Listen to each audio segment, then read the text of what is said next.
पुराणों में संस्मरण है कि एक बार मां पार्वती ने बड़ी उत्सुकता से बाबा श्री विश्वनाथ महादेव से यह प्रश्न किया कि ऐसा क्यों होता है कि आप अजर अमर हैं और मुझे हर जन्म के बाद नए स्वरूप में आकर फिर से वर्षों की कठोर तपस्या के बाद आपको प्राप्त करना होता है।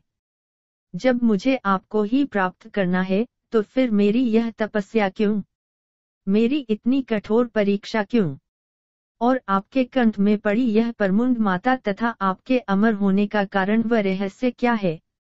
महाकाल ने पहले तो माता को यह गूढ़ रहस्य बताना उचित नहीं समझा, परंतु स्त्री हट के आगे उनकी एक न चली।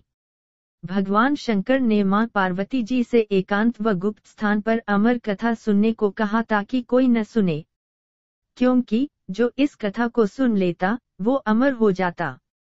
इस कारण शिव जी मां पार्वती को लेकर किसी गुप्त स्थान की ओर चल पड़े। सबसे पहले भगवान भोले ने अपनी सवारी नंदी को पहलगाम पर छोड़ दिया, इसलिए बाबा अमरनाथ की यात्रा पहलगाम से शुरू करने का बोध होता है। आगे चलने पर चंद्रमा को चंदनबाड़ी में अलग कर दिया और गंगा जी को पंचतरणी में। उसके बाद कंठाभूषण सर्पों को शेषनाग पर छोड़ दिया। इस प्रकार इस पड़ाव का नाम शेषनाग पड़ा।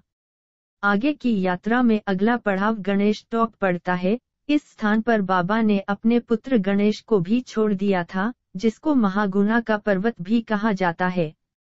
पिस्सू घाटी में पिस्सू नामक कीड़े को भी त्याग दिया। इस प्रकार महादेव ने अपने पीछे जीवनदायिनी पांचों तत्वों को भी अपने से अलग कर दिया।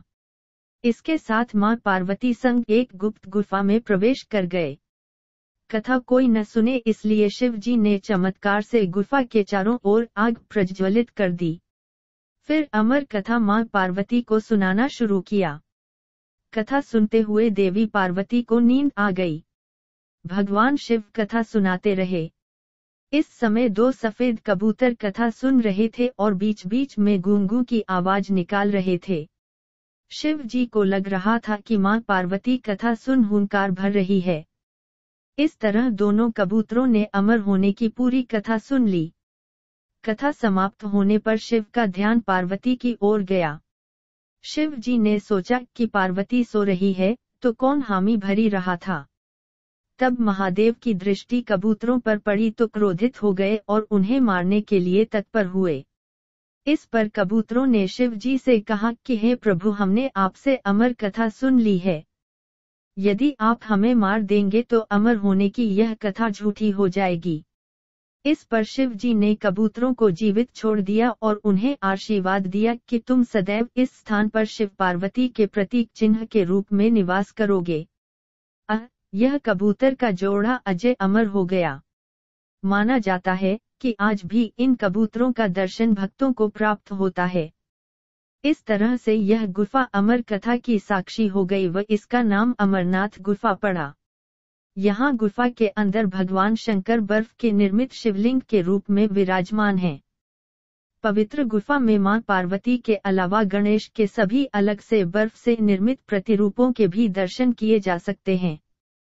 पवित्र गुफा की खोज के बारे में पुराणों में भी एक कथा प्रचलित है कि एक गणरिये को एक साधु मिला। उसने उस गणरिये को कोयले से भरी एक बोरी दी। गणरिया अपने कंधे पर लाद पर अपने घर को चल दिया।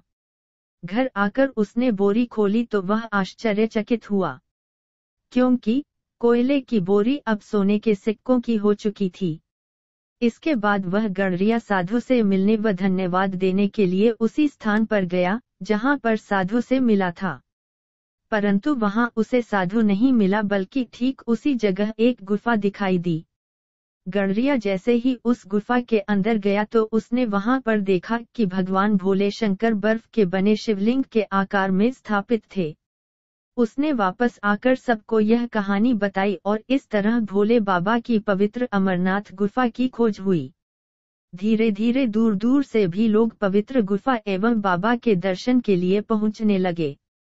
बाबा अमरनाथ दर्शन का महत्व पुराणों में भी मिलता है। पुराण अनुसार काशी में लिंग दर्शन और पूजन से 10 गुना, प्रयाग से 100 गुना और नैमिषारण्य से 1000 गुना पुण्य देने वाले श्री अमरनाथ जी के दर्शन